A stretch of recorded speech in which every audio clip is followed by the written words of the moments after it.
Hello everyone, मैं आपका दोस्त शफी अहमद और आप देख रहे हैं हमारा यूट्यूब चैनल दी अकाउंट्स। दोस्तों, आज का हमारा टॉपिक के बैलेंस शीट फाइनलाइजेशन से है। अगर आपका बुक्स ऑफ अकाउंट्स ऑडिट में आता है तो आप किस तरीके से किन किन चीज़ों को ध्यान में रख करके आप अपने बुक्स ऑफ अकाउंट्स को फाइनलाइज करोगे, ताकि आपका ऑडिट का काम भी सिंपल वे में हो जाए और आपका बैलेंस शीट भी फाइनलाइज हो जाए। तो हम लोग ये पूरा डिटेल में जानने वाले हैं। तो दोस्तों, पूरी जानकारी के लिए आप वीडियो को एंड तक आप बने रहें। और दोस्तों, अगर आप tally, GST, TDS, TCS, income tax, salary processing और जितने भी तरह की जो रिटर्न्स होते हैं, इनसे संबंधित आप पूरा डिटेल में अगर आप सीखना चाहते हैं तो आप हमारे ऑनलाइन कोर्स को भी ज्वाइन कर सकते हैं। स्क्रीन पर दिए हुए नंबर पर भी कॉल कर सकते हैं या फिर हमारे ऑफिशियल वेबसाइट theaccounts.in को भी आप विजिट कर सकते हैं। वीडियो को शुरू करने से पहले मेरा आप लोगों से निवेदन है कि अगर अभी तक आपने हमारे चैनल को सब्सक्राइब नहीं किया तो कर लें और बेल पर भी जरूर क्लिक करें। तो चलिए दोस्तों, आज का टॉपिक हम लोग शुरू करते हैं। देखिए, सबसे पहला जो हमारा काम होता है कि ओपनिंग बैलेंस को आपको इस ईयर में चढ़ाना होता है, राइट। तो जैसा कि हम सभी जानते हैं कि भाई, अगर आपका बुक्स ऑफ अकाउंट्स ऑडिट में आया है तो लास्ट ईयर का आपका जो ऑडिटेड बैलेंस शीट होगा, राइट है, तो उसका जो भी क्लोजिंग बैलेंस होगा आपको इस ईयर में सही सही उसका ओपनिंग बैलेंस लेना है। कभी कभी क्या होता है कि जब हम ओपनिंग बैलेंस लेते हैं लास्ट ईयर के ऑडिटेड बैलेंस शीट से, तो क्या होता है कि हमारे बैलेंस शीट के एसेट साइड में या फिर लायबिलिटी साइड में क्या होता है ना, डिफरेंस आ जाता है, जो कि वहां पर शो होता है डिफरेंस इन ओपनिंग बैलेंस। तो वहां पर वो चीज शो नहीं होना चाहिए। इसका ये माने हुआ कि भाई आपने चढ़ाने में कहीं न कहीं कुछ गलती की है। चलिए, उसके बाद जो सेकंड वाला क्या है ना, purchase and sale amount must be match with AIS और 26 AS। हमारा परचेज एंड सेल का जो डेटा है वो AIS में रिफ्लेक्ट करता है प्लस 26 AS में भी रिफ्लेक्ट करता है। अब आपने जो कि प्रॉफिट एंड लॉस अकाउंट जो बनाया है, जो कि हम लोग डे टू डे जो रूटीन वर्क करते हैं ना, परचेज भी कर रहे हैं, सेल भी कर रहे हैं और उसके अगेंस्ट में GSTR 1 का भी रिटर्न फाइलिंग कर रहे हैं, 3B भी हम लोग डाल रहे हैं, राइट है। लेकिन जब फाइनलाइज किया जाएगा तो उसका क्रॉस वेरिफिकेशन किया जाएगा। तो क्रॉस वेरिफिकेशन कहां से किया जाएगा?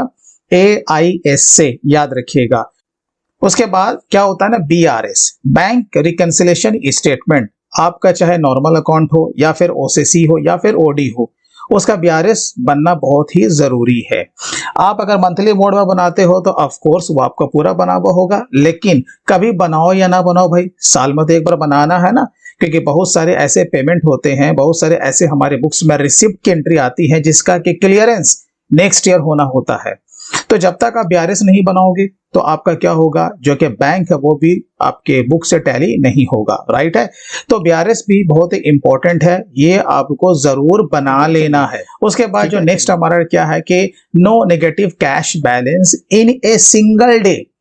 यहाँ पर आपको ये ध्यान देना है कि भाई किसी भी डे में हमारा जो कैश बैलेंस है वो कभी भी नेगेटिव में नहीं जाना चाहिए। इसका क्या मतलब होता है कि भाई देखो, आप जब टैली पे जब काम करोगे या किसी भी अकाउंटिंग सॉफ्टवेयर में, वो हमें मंथली मोड में पूरा रिपोर्ट दिखाता है, राइट। लेकिन जब हम उसका डेली ब्रेकअप जब हम देखते हैं तो किसी किसी डेट में क्या होता है ना कि वो नेगेटिव हो जाता है। क्या हो जाता है? वो नेगेटिव हो जाता है, जो कि गलत है, क्योंकि कभी भी कैश या हमारा बैंक बैलेंस किसी भी डेट में नेगेटिव नहीं हो सकता। इसका माने कहीं न कहीं आपसे गलती हुई है, आपको इसे रेक्टिफाई करना पड़ेगा। अब बात रही कि भाई इसका प्रैक्टिकल भी करके आप बता देते, राइट ना।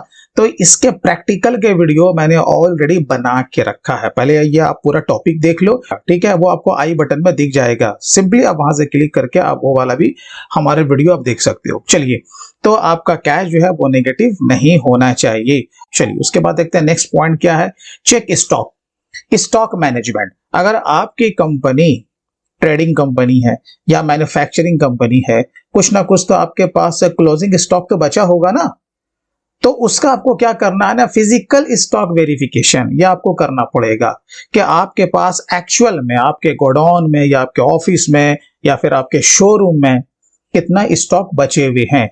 तो फिजिकल स्टॉक वेरिफिकेशन भी आपको करना पड़ेगा। जितना फिजिकल स्टॉक वेरिफिकेशन में आपका क्वांटिटी होगा उसका रेट आपको अप्लाई कर देना है, तो वहां पे आपका ये एक्चुअल में ये जो स्टॉक है उसका वैल्यू निकल जाएगा। तो यहाँ पर स्टॉक को चेक करने का मतलब सिर्फ यही नहीं है कि मार्च एंड में आपको फिजिकल स्टॉक का वेरिफिकेशन करना है। इसका यह भी मतलब है कि भाई कभी भी स्टॉक भी आपका नेगेटिव नहीं होना चाहिए। आप देखते होंगे ना, आप तो खुद प्रैक्टिकल वे में कहीं पे काम करते होंगे, आपने देखा होगा परचेस करते हैं कुछ और आइटम, सेल करते हैं कुछ और आइटम। तो इससे क्या होता है, हमने जो माल को परचेस किया वो तो खड़ा रह गया और उसके अलावा हमने एक नया मास्टर को क्रिएट करके माल को सेल कर दिया, तो वो पार्टिकुलर स्टॉक क्या हो जाता है, नेगेटिव में चला जाता है, जो कि सही नहीं है। तो आपको ये ध्यान रखना है कि आपका जो स्टॉक का जो भी मामला है ना, कैश की तरह ही है। अरे भाई स्टॉक था नहीं तो बेचा कैसे, ये तो गलत हो गया ना। ठीक है, तो स्टॉक भी आपका नेगेटिव नहीं होना चाहिए। चलिए इसके बाद देखते हैं नेक्स्ट पॉइंट क्या है। हाँ जी, balance confirmation of debtor and creditors as on 31 March. आपका साल कोई भी हो, आप अगर 22-23 के बैलेंस शीट को फाइनलाइज करने जा रहे हो, तो ये बहुत ही इंपॉर्टेंट पार्ट है भाई कि आपके पास कंफर्मेशन का रिपोर्ट होना चाहिए। तो ये कौन देगा, ऑफ कोर्स दोनों एक दूसरे को देगा, यानी कि डेटर्स भी देगा अपने क्रेडिटर्स को और क्रेडिटर्स भी देगा अपने डेटर्स को, यानी कि दोनों का बुक्स ऑफ अकाउंट्स मैच करना चाहिए। ये बहुत ही इंपॉर्टेंट है, क्योंकि बैलेंस कंफर्मेशन देने का मतलब ही होता है कि 31 मार्च को हमारे बुक्स में जो क्लोजिंग बैलेंस है वही सामने वाले के यहाँ सेम बैलेंस है। तो ये कंफर्मेशन कैसे होगा, टेलीफोनिक तो नहीं हो सकता ना, नहीं हो सकता। तो इसके लिए दोनों कंपनी क्या करती है, एक दूसरे को एक कंफर्मेशन का एक रिपोर्ट बना के देती है। अब अगर दोनों का ही अगर मिसमैच हो गया तो वो क्या करेगा, रेक्टिफाई करेगा, यानी कि एक दूसरे के लेजर को वो रिकॉन्साइल करेगा। उसके बाद हम लोग देते हैं नेक्स्ट, रिसीव्ड इन एडवांस, जिसे हम लोग कहते हैं अनअर्न्ड इनकम। अब ये क्या होता है आपको पता है ना, जैसे कि 31 मार्च को हम लोग अपने बुक्स ऑफ अकाउंट्स को क्लोज करते हैं, यानी कि अप्रैल टू मार्च। अब क्या है ना कि आपने इसी ईयर में किसी से एडवांस पैसा आपने ले लिया, लेकिन सप्लाई आपने किया क्या, आपने नहीं किया ना। जब आपने सप्लाई नहीं किया तो वो मेरा इनकम कभी नहीं हो सकता, वो हम पर क्या हो गया, लायबिलिटी हो गया। तो इस तरीके से अगर आपने किसी भी अपने कस्टमर से एडवांस में पैसे को रिसीव कर लिया है तो वो हमारे ऊपर लायबिलिटी है, इसका आपको बुकिंग करना पड़ेगा, इसे लायबिलिटी में शो करना पड़ेगा, राइट है। और आपको ये भी पता होना चाहिए कि देखो भाई, अगर जीएसटी का मामला होगा, जब हम लोग एडवांस रिसीव करते हैं तो हमें इसे रिटर्न में भी दिखाना होता है, क्योंकि अंडर जीएसटी क्या है ना, एडवांस के ऊपर भी हमें जीएसटी का पेमेंट करना होता है। पास एंट्री अगेंस्ट एक्रूड एक्सपेंसेस। अब क्या है, एक्रूड एक्सपेंसेस के अगेंस्ट में आपको जेबी पास करना पड़ेगा। जैसे कि किसका किसका हो सकता है, मैंने यहाँ पर कुछ एक्सपेंसेस को लिया है, जैसे कि आपको स्क्रीन पर दिख रहा होगा, सैलरी है, ऑडिट फी है, इलेक्ट्रिसिटी का चार्जेस है, टेलीफोन एक्सपेंसेस है, ईटीसी और भी कुछ हो सकता है। तो इसके अगेंस्ट आपको क्या करना पड़ेगा ना, जेबी पास करना पड़ेगा। अब आपके मन में ये भी सवाल उठ सकता है कि भाई ये एक्रूड एक्सपेंसेस है क्या। तो ऐसा एक्सपेंसेस जो कि कंपनी में हो चुका है लेकिन उसका पेमेंट अभी तक नहीं किया गया है, नेक्स्ट ईयर में इसका पेमेंट होगा। जब नेक्स्ट ईयर में पेमेंट होगा तो क्या हम नेक्स्ट ईयर में अपने इस एक्सपेंस का बुकिंग कर सकते हैं, आंसर है नहीं। इनकम टैक्स एक्ट के मुताबिक ये क्या हो जाएगा, डिसअलाउ माना जाएगा, क्योंकि भाई इसका जो ताल्लुक है ना इसी साल से, पेमेंट हो रहा है नेक्स्ट ईयर। तो इस तरह का जितना भी एक्रूड एक्सपेंसेस है उसका लायबिलिटी आपको पकड़ना पड़ेगा। सैलरी प्रोसेसिंग, ये देखिए बहुत ही इंपॉर्टेंट पार्ट होता है सैलरी प्रोसेसिंग के बारे में, कि क्या होता है कि अगर आपके इसमें पेरोल रजिस्टर मेंटेन किया जाता है तो वहां पर ऑफ कोर्स पीएफ का मामला होगा, ESI, professional tax, TDS and bonus, etc. तो इन सारे चीजों को ध्यान में रख के आपको इसका भी लायबिलिटी पकड़ना पड़ेगा, क्योंकि पीएफ का payment of course next year होगा, ऐसा ही होता ही है ना। हम लोग इस महीने की सैलरी नेक्स्ट मंथ देते हैं, मान के चलो कि हमने मार्च का पगार मार्च में ही दे दिया, तो ठीक है, तो यानी कि हमने सैलरी एक्सपेंस का जो लायबिलिटी है वो खड़ा नहीं करना, ठीक है। लेकिन पीएफ का पेमेंट तो भाई नेक्स्ट ईयर ही होगा, है ना। ईएसआई के पेबल भी नेक्स्ट ईयर होगा, इसी तरीके से पीटी एंड टीडीएस एंड अगर आपने बोनस का कोई प्रोविजन कर रखा है देने का तो वो भी आपका पेबल में आएगा। तो याद रखिए, सैलरी प्रोसेसिंग अगर आपके यहाँ है तो इस सब का लायबिलिटी आपको पकड़ना पड़ेगा और आपको इसे बैलेंस शीट के लायबिलिटीज में दिखाना पड़ेगा, राइट है। तो इस पर भी आपको ध्यान रखना है। चलिए उसके बाद नेक्स्ट क्या है, if any late fee, interest और पेनल्टी। अब क्या होता है ना कि भाई हम लोग के जीएसटी का पेमेंट करते हैं, टीडीएस का पेमेंट करते हैं, रिटर्न फाइलिंग का भी काम करते हैं, तो उसमें डिले होता है ना भाई, हाँ होता है। तो जीएसटी में भी लेट फाइन लगता है और जब हम लोग टीडीएस का रिटर्न फाइल करते हैं, डिले हो गया तो उसमें भी लेट फाइन लगता है। और अगर कभी कभी कुछ और गलती कर दिया तो इंटरेस्ट भी पे करना होता है, करना पड़ता है ना। अब आपको पता है कि according to income tax act ये आपका डिसअलाउ एक्सपेंसेस है, आप इसे प्रॉफिट एंड लॉस में दिखा नहीं सकते, राइट है। तो इसके लिए आपको क्या करना पड़ेगा, अरे भाई इसको ट्रांसफर करो पार्टनर्स के कैपिटल में। अगर आपका इंडिविजुअल फर्म है, एलएलपी है, पार्टनरशिप फर्म है, तो सिंपली बात है ना, आप उसको क्या करोगे, वहां से उसको हटाओ और उसके पार्टनर्स के कैपिटल में ट्रांसफर कर दो। और आपकी अगर इसके अलावा कोई फर्म है, प्राइवेट लिमिटेड है, लिमिटेड फर्म है, तो आपको पता है कि उसमें जो इनकम टैक्स को जो कैलकुलेट किया जाता है वो दो तरीके से कैलकुलेट किया जाता है, एक according to income tax act और एक अकॉर्डिंग टू कंपनी एक्ट। तो आपको ये ध्यान रखना पड़ेगा कि भाई अगर कोई लेट फाइन या पेनल्टी है या इंटरेस्ट अगर आपने पे किया तो वो डिसअलाउ है, आप उसे एक्सपेंस में ऐड नहीं कर सकते, राइट है। अगर कुछ है जब फाइनलाइज कर रहे हो तो देख लो और उसको वहां से हटा दो। चलो नेक्स्ट अब देखते हैं, पास एंट्री अगेंस्ट एक्रूड इनकम। अब ये क्या होता है भाई, एक्रूड इनकम। एक्रूड इनकम हम लोग किसे कहते हैं, जब आप इसे जब समझ जाओगे तो आपको ये और भी ज्यादा इजी वे में समझ में आ जाएगा। ऐसा इनकम जो कि उस साल में कमा तो लिया लेकिन रिसीव नहीं हुआ, उसे हम लोग क्या बोलते हैं, एक्रूड इनकम। फॉर एग्जांपल हम लोग एफडी करते हैं ना, हमने 2 लाख का एफडी कर दिया किसी बैंक में। अब क्या है कि उस पर्टिकुलर ईयर में हमने इसमें कुछ इंटरेस्ट को कमा लिया, बट रिसीव कब होगा, जब इसका मैच्योरिटी पूरेगा, राइट है। तो इस तरह का अगर कोई आपका अर्निंग है जो कि कंपनी ने कमा तो लिया बट रिसीव नहीं हुआ, तो ये फिर आपको क्या करना पड़ेगा, आपका ये जो एफडी है 2 लाख से इंक्रीज हो जाएगा और प्लस इस पे जो आपका इंटरेस्ट जो अर्न हो चुका है वो मेरा इनकम हो जाएगा। तो इस तरीके से अगर कहीं पर मार्केट में आपके पैसे इन्वेस्ट के तौर पे लगे हुए हैं आपके फर्म के, तो इसके लिए भी आपको देखना पड़ेगा, राइट है। चलिए उसके बाद देखते हैं नेक्स्ट क्या, पास ड्राइंग से एंट्री। अब ये क्या होता है भाई, ये तो स्पेशली आपका इंडिविजुअल के लिए तो कंपलसरी है, क्योंकि इंडिविजुअल फर्म में क्या होता है कि उसे सैलरी तो नहीं होती ना, वो क्या करता है कि कंपनी से ही पैसे को या बैंक से वो पैसे को विथड्रॉ करता है और अपना घर खर्ची चलाता है, तो वहां पर तो ड्राइंग्स का होना कंपलसरी है। ड्राइंग्स का माने कि उसका पर्सनल खर्चा, बहुत सारे जो कि डायरेक्टर्स होते हैं या फाउंडर जो होते हैं वो क्या करते हैं, कंपनी से ही कुछ पैसा अपने पर्सनल यूज में एक्सपेंस कर देते हैं, तो क्या वो कंपनी के प्रॉफिट एंड लॉस अकाउंट में डेबिट होगा, इसका आंसर है नहीं। ये तो भाई ड्राइंग से उसके कैपिटल से उसका एडजस्टमेंट होगा, राइट है।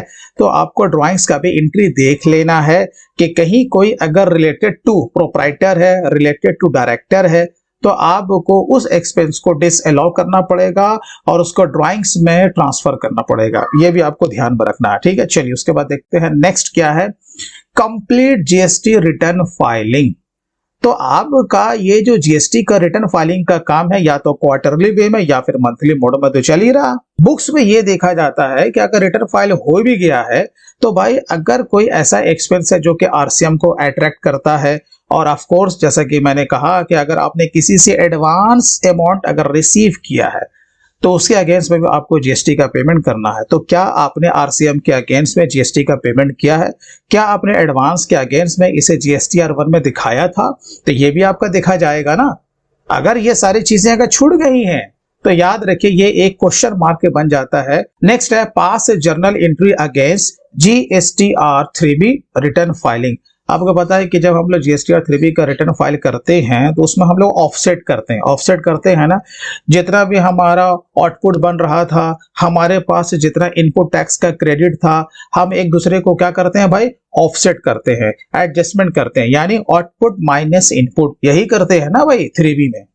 अगर लायबिलिटी होगा तो हम इलेक्ट्रॉनिक कैश लेजर से पेमेंट करके हम उसका क्या करेंगे, रिटर्न को फाइल कर देंगे। उसके बाद देखते हैं नेक्स्ट क्या है, प्रॉपर टीडीएस रिटर्न फाइलिंग। अब अगर आपकी कंपनी ऐसी है कि जहां पे टीडीएस को काटा जाता है, ठीक है, तो आपको पता है ना कि ड्यू डेट से पहले आपने उसका पेमेंट भी किया होगा और इसका साल में 4 क्वार्टर में रिटर्न फाइलिंग होता है। तो क्या आपने ड्यू डेट से पहले सारे का रिटर्न फाइलिंग कर दिया है? और जितने भी आपके प्रॉफिट और लॉस अकाउंट में एक्सपेंसेस जो बुक हैं, उसमें जो भी टीडीएस को अट्रैक्ट कर रहा है, आपने क्या उसके सही परसेंटेज के हिसाब से टीडीएस को काट करके जमा किया है? अगर नहीं किया है तो ये सब क्वेश्चन मार्क है, याद रखिएगा। ठीक है, ये सब क्वेश्चन मार्क है। इस टॉपिक पर भी आपको पूरा ध्यान देना पड़ेगा। आइए आप चलते हैं नेक्स्ट। हाँ, इसके बाद आपका बच जाता है डेप्रिसिएशन। अब जब तक कि आप डेप्रिसिएशन निकालोगे नहीं, चलो आपको निकालना नहीं आता तो सीए सब आपको निकाल के देंगे, तो डेप्रिसिएशन के एंट्री भी आपको ले लेना है। ठीक है, चलिए अब देखते हैं हम लोग और आगे। अब जैसे कि हमारा ये सारा काम हो गया, अब फाइनली हमारा क्या होने वाला है भाई? टैक्स का प्रोविजन होगा। तो कैसे हुआ?